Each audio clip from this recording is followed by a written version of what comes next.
नमस्कार। उनकी कलम मेरी आवाज में आप सभी का स्वागत है।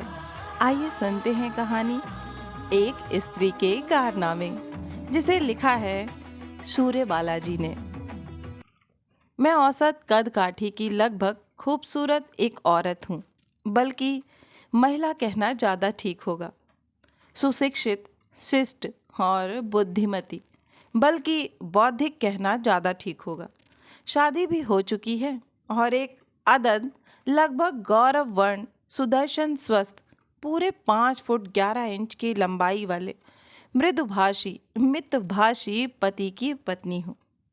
बच्चे है ना, बेटी भी बेटे भी सौभाग्य से, समय से और सुविधा से पैदा हुए, भली भांति पल पुष कर बड़े होने वाले, आज्ञाकारी और कुशाग्र बुद्धि के साथ साथ समय से होमवर्क करने वाले, संपन्नता और सुविधाएं इतनी कि एक पति, 2 कामवालियां और 3 बच्चों वाला यह कारवां कदम कदम बढ़ाते हुए लगभग ट्यूशन, टर्मिनल, सब कुछ बहुत सुभीते और सलीके से पूरी जिंदगी ही जितने पैसे मांगती हूँ पति दे देते हैं।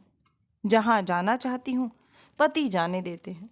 कभी रोकते टोकते नहीं, पूछते पाछते भी नहीं। कभी उन्हें भी साथ चलने को कहती हूँ तो चले चलते हैं, कभी नहीं कहते तो नहीं चलते। खाना भी सादा और स्वास्थ्यप्रद खाते हैं। सॉरी कह देती हूँ और वह बेहद धीमे से इट्स ऑल राइट कहकर पारी समाप्ति की घोषणा कर देते हैं। वरना लोगों के घरों में ज़रा से कम नमक या ज़रा सी ज़्यादा मिर्च की बात पर बवाल मचाने वाले पति मैंने खूब देखे हैं। पहले बवाल मचता है, फिर जलजला आता है और उसके बाद मान मनौवल। घंटे 2 घंटे तो लग ही जाते हैं पूरा 12 मासी कार्यक्रम निपटने में। लेकिन मेरे घर में कसम आज तक ऐसा कभी हुआ ही नहीं। तभी तो लोग कहते हैं कि मेरे पति आदमी नहीं देवता हैं। घर में 3 अखबार आते हैं, 2 फोन और एक रंगीन टीवी ही है। वह ऑफिस से लौटकर घंटों ऊपर नीचे के सारे अखबार पढ़ते हैं। साथ साथ टीवी भी चलता रहता है। जिस चैनल पर जो आता है देखते हैं, जो चैनल लगा है उसे लगा रहने देते हैं, जैसा कार्यक्रम आता है आते रहने देते हैं। परेशान नहीं होते कभी। समय काटने की कोई समस्या ही नहीं उनके सामने। आपसे आप आराम से कटता जाता है। वरना कितने लोग तो समय को लेकर ही तमाम उठापटक किए जाते हैं कि कैसे काटा जाए और कैसे बचाया जाए। मेरे पति को ऐसी कोई उधेड़ बुन नहीं व्यापती। वह ऐसी हर समस्या के मूर्तिमान समाधान होते हैं। यही कारण है कि लोग उन्हें आदमी नहीं देवता कहते हैं। लेकिन अपनी क्या कहूँ, कहते भी शर्म आती है। उनके देवत्व को संभाल पाने का सहूर ही नहीं है मुझे। वह जितने देवता होते जाते हैं, मैं उतनी उतनी बेढंगी। हंसती हूँ तो खिलखिलाकर हंसती चली जाती हूँ और रोती हूँ तो बेतहाशा सावन भादों की झड़ी लगा देती हूँ। और गुस्सा तो मेरी नाक पर रहता है, वह भी बेवजह। बात बेबात भड़बक पड़ती हूँ, अक्सर बिना बात अपने देवता समान पति पर भी। अच्छी तरह जानती हूँ गलती सरासर मेरी ही होती है, फिर भी वह शांत इट्स ओके कह देते हैं। कभी सो सॉरी। पड़ोसियों का कहना है कि आज तक कभी उनकी आवाज़ तक नहीं सुनाई दी। बात सच है। जब घर की घर में नहीं सुनाई दी तो बाहर कैसे जाएगी। मान लीजिए छुट्टी के दिन वह बाहर निकलते दिखे तो मुझसे रहा नहीं जाता। बस पूछ बैठती हूँ, कहीं जा रहे हैं क्या? हाँ। कहाँ? बाहर। बाहर कहाँ? एक किसी से मिलने। किससे? तुम उन्हें नहीं जानती। अच्छा, कब तक लौटेंगे? जल्दी भी आ सकता हूँ, देर भी लग सकती है। वही तो मैंने पहले ही बताया ना, मृदुभाषी मितभाषी। बताइए, इसमें जरा भी कोई बौखलाने वाली बात हो सकती है? नहीं ना। तो भी मैं तकरार पर उतारू हो जाती हूँ। उनकी सारी सदाशयता ताक पर रख कर राह ठान लेती हूँ। एक बार तो मैं सीधे शिकायत पर उतर आई। आप तो मुझसे कभी बात ही नहीं करते, सारा समय अखबार, टीवी, कंप्यूटर, फ़ोन। उन्होंने अखबार, टीवी बंद कर समझदारी भरे स्वर में कहा, ओह सॉरी, ठीक है, बताओ, क्या बात करूं? अब यह अनुकूलता की चरम सीमा ही हुई ना, जो वह खुद मुझसे पूछ रहे थे कि बताओ क्या बात करें मुझसे। लेकिन ऐन वक्त पर मेरी अक्ल पर पत्थर जो पड़ जाते हैं, हड़बड़ाकर सोचने लगी कि इनको क्या विषय दूं मुझसे बात करने के लिए। घबराहट यह भी है कि वह इंतज़ार कर रहे हैं और मुझे कुछ सूझ ही नहीं रहा। हकला कर कहती हूँ, अरे और कुछ नहीं, तो यही कि आज पूरा दिन ऑफिस में कैसा बीता, दिन भर कितनी बड़ी बड़ी चीज़ें घटी होंगी, वही कुछ। ओह यस, उन्होंने याद करने की कोशिश की और स्थिर भाव से बताने लगे। मैं मन लगाकर सुनने लगी। जब वह सुबह ऑफिस पहुंचे तो उनका चपरासी प्यारेलाल हमेशा की तरह दूसरे चपरासी कामता के पास खैनी मांगने गया हुआ था। ऑपरेटर भी देर से आई। पैकिंग में 10:30 से गो स्लो शुरू हो गया, इसलिए कायदे से माल की जो लोडिंग 3:30 तक हो जानी चाहिए थी, वह 5:30 बल्कि 5:45 तक चली। ट्रकों को ज़्यादा इंतज़ार करना पड़ा।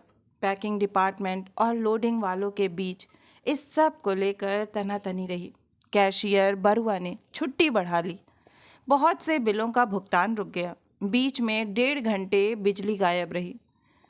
रहमतगंज वाले टैंकर का ब्रेकडाउन हो गया। 3:30 बजे से बजट की मीटिंग थी और अचानक मेरी तंद्रा टूटी।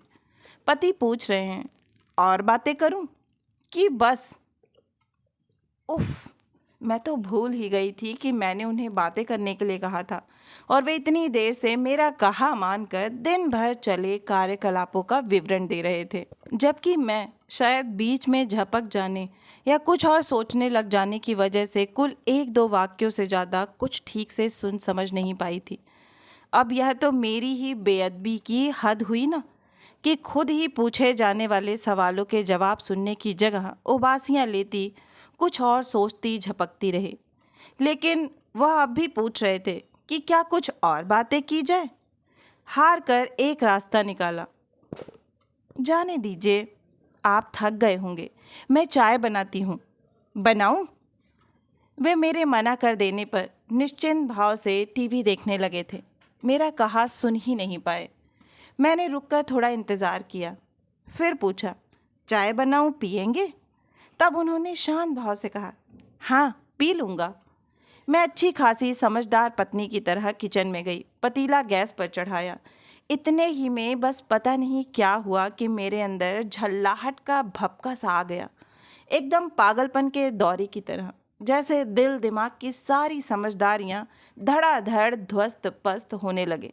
जैसे कोई तोड़क विध्वंसक बुलडोज़र अचानक कतार से खड़ी सलीकेवार इमारतों को तोड़ने ध्वंस करने पर उतारू हो जाए।